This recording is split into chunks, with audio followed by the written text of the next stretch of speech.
Welcome to the Michigan Golfer Show, Shelton. Join us each week as we explore the people, the places, and the events that shape our great game. Hi, I'm Jack Berry, and I'm here with Paul Albanese, the designer with the sporty coat on and then nice emblem. And in the middle here is Larry Short, who is from Timberstone up in the Upper Peninsula. And Paul had a lot to do with that Timberstone golf course. So tell us a little bit of how you got up there. What was your... Yeah, I was working with Jerry Matthews. Obviously, everyone knows Jerry Matthews in the Michigan golf world. His father was the grandfather of Michigan golf, but Jerry's right up there too. And I was fortunate to work with Jerry. And it was in 1996, 97 we got the project. And I'll tell you a little story about it. I got the phone call from Timberstone, or from the people who owned Timberstone at the time, about doing a golf course. And I'm an East Coast transplant, so we get the phone call to get potentially this project in Iron Mountain, Michigan. And I'm excited, so I go to Jerry. I said, Jerry, we got ourselves a potential project in northern Michigan. And I'm just thinking it's a 3 or 4 hour drive from Lansing. And Jerry says to me, young man, do you know where Iron Mountain is? I said, yeah, it's in northern Michigan. He goes, and then he pointed to me on the map where it was. He goes, that's about an 8 hour drive we got. So we end up going there. And then the second funny story to this that a lot of people don't know is that there's 2 time zones in Michigan. So Jerry and I were getting ready to go to have the meeting at Timberstone, and we're driving across the UP, and we're going to be right on time. When both of us look up and we see the sign for the time zone change, and we go, well, I guess we're going to be an hour early. Do you still have are you on Central Time? Timberstone is on Central Time. The cutoff zone is right by Sweetgrass. Oh, okay. The cutoff zone. Well, they're talking about trying to do away with daylight time. A lot of the states across the country like to do away with it, but it hangs on. It's good for golf, isn't it? It is. They leave Sweetgrass to come play Timberstone, and they gain an hour. You know. So what's been happening up there? Are you? You're not going off the ski jump. You probably have a little snow up there. Actually, ski jump weekend was just was 2 weekends ago. Which is a great time up in Iron Mountain. It's a big federal ski jump tournament.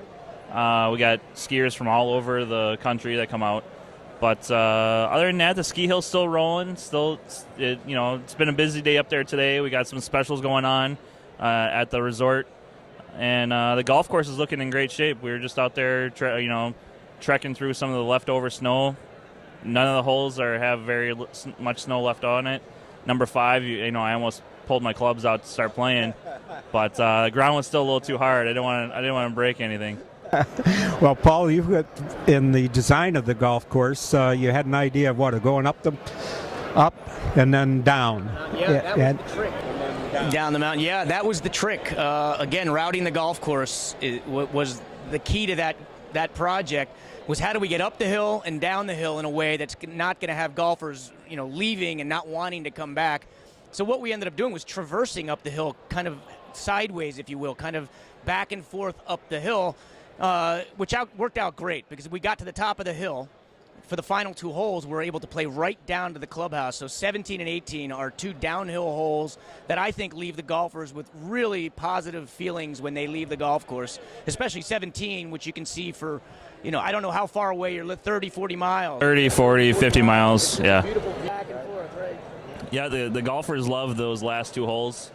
Going up to the tips and looking at the scenery. And then that tier down on 18, a long par 5, and you got those multiple tiers. It's 2 great finishing holes. Well, you've got a lot of timber there and a lot of stone. Yeah, so now put those together. Yep. Yeah. Big joke is you'll either hit timber or stone, when you come out and play it. And you do have a lot of stone. Jerry Matthews kind of wondered where the stone went. Exactly. Yeah, the last time our old superintendent, when he came and did a tour of it, I think the first time he did a tour of it since this place was completed, he was like, where did all the stone go? And our old superintendent said, it's still there. It just a lot of fescues growing through it, you know. What else is happening up at Timberstone? What's going on this year? Not much. We just added on a bar. So, you know, in our clubhouse, we now have a nice bar inside. We're adding some new menu items to our grill. But other than that, it's just, just everything's the same old, just trying to get another season in, make sure it's, a successful one as the years pass, and, keep the customers happy. Good. Now, was it difficult to build it?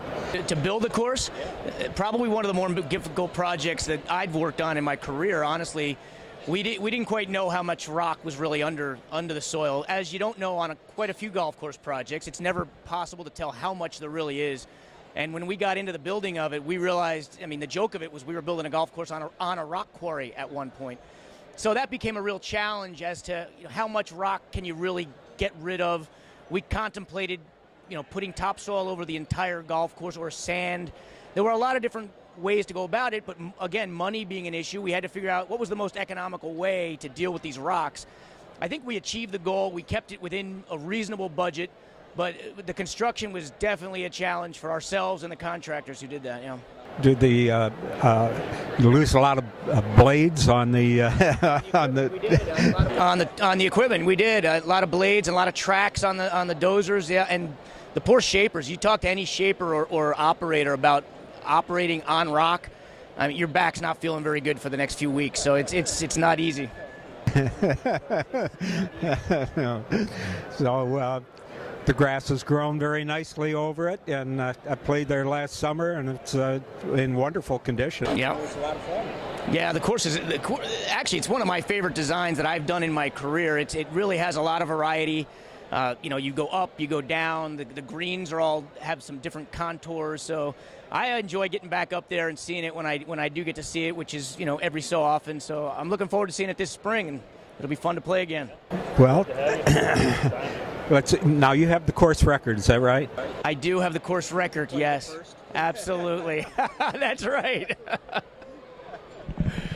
I got to play it in the dirt. That's a record. That's no question about it. And that's actually the fun part about my job is we actually get to play quite a few of our designs before there's anyone else in the dirt. And to try to figure out how things are going to play before there's actually turf on it, that takes some kind of imagination.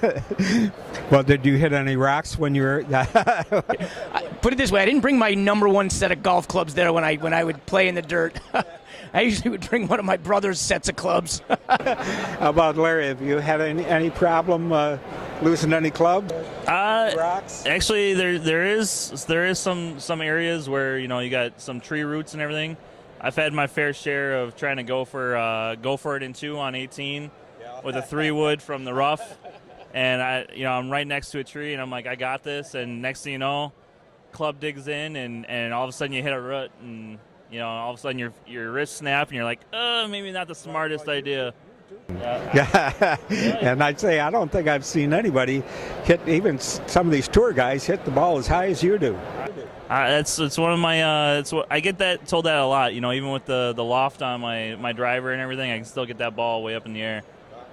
That's the hardest part about when we were doing the golf course. I'll still remember Jim Blomquist, who happens to be he was the project manager there, and a great guy who really had a lot to do with getting the course off the ground. The hardest decisions we had was which timber to keep and which to let go, and there's quite a few. Man, the white pines on that golf course, I don't think there's white pines like that anywhere else in Michigan. And we marked all those down, and it was just sad on those few occasions where, for the sake of a golfer's playability, we had to say, we had to knock a few of them down. We probably could have kept 20 to 30 more white pines out there. Luckily, we didn't, because it would have made it that much harder. But the ones we left, I really think make that golf course special. When I played there, I told Larry that I love white pines, and I've never seen a place that had a beautiful stand of white pines as Timberstone does. Me too. That was definitely the highlight of that golf course site, was the white pines. Well, you know how Augusta had the Eisenhower tree? Timberstone's got that same thing on hole number 5, that tree that's right next to the green. Every golfer is like, you have to get rid of that tree or do something. And I'm one of those guys, like every time I'm like, I don't want to go for it, but I have to, and then the tree gets in the way. It's like I knew that was going to happen.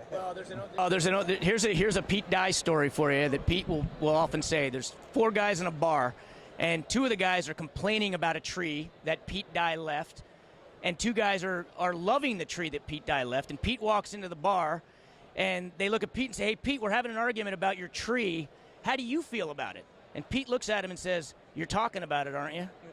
So if you can talk about it, you know it's a good thing.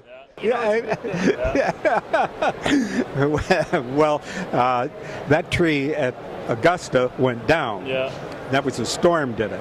But you know Augusta, they plant something else in there. and when they plant them, they're not little It'll be mature. tiny little, they are mature. When they put in a bunch of trees on the 11th hole a few years ago, my gosh, it was awesome. The man upstairs must have done this. Of course, Augusta feels that the man upstairs is with them. So, well, we've been talking with Paul Albanese, who is a designer at Timberstone, and Larry Short, who is the head golf professional up there in the fine resort and right next to the ski lift. So, Thanks, Jack.